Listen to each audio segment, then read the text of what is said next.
भाग 2 तांत्रिक का श्राप।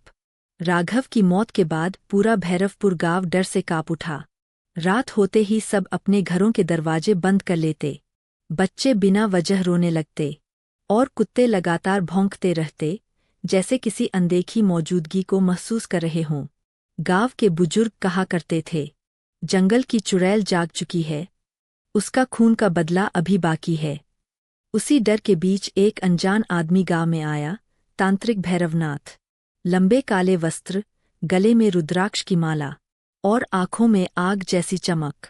उसने गांव वालों से कहा, उसी चुड़ैल को बांधने आया हूं, जिसका नाम लेना भी पाप है। रात के समय भैरवनाथ ने जंगल के बीचों बीच एक यंत्रमंडल बनाया। वह मंत्र जपने लगा, काल भैरवाय नमः, रक्षा रक्षा रक्षा। अचानक हवा तेज चलने लगी, पेड़ हिलने लगे, मंडल की मिट्टी उड़ने लगी और फिर एक ठंडी, भयावनी चीख गूंजी।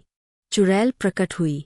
लाल आंखें, लंबे नाखून, मुंह से काला धुआं निकलता हुआ और उसके बालों में उलझा हुआ था राघव का खून से सना सूखा दुपट्टा। वह जोर से हंसी, तुझे लगता है तू मुझे रोक सकता है, तांत्रिक। भैरवनाथ ने त्रिशूल उठाया और मंत्रोच्चारण करते हुए उस पर रक्षाभस्म फेंकी। चुड़ैल दर्द से चीख उठी, हवा में इधर-उधर मचलने लगी।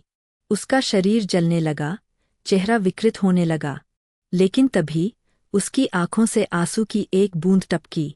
भैरवनाथ ठिठक गया, तू कौन थी और क्यों बन गई यह? चुड़ैल ने धीमी आवाज में कहा, मैं भी एक इंसान थी। मुझे इसी गांव के लोगों ने जिंदा जला दिया था। अब मैं बस उनका दर्द लौटाती हूँ। भैरवनाथ की आंखें नम हो गईं। उसने आंखें बंद कीं और अपना मंत्र बदल दिया। अब वह उसे मार नहीं रहा था, बल्कि मुक्ति दे रहा था। चुड़ैल ने आसमान की ओर देखा, मुस्कराई, धन्यवाद, अब मैं आजाद हूँ।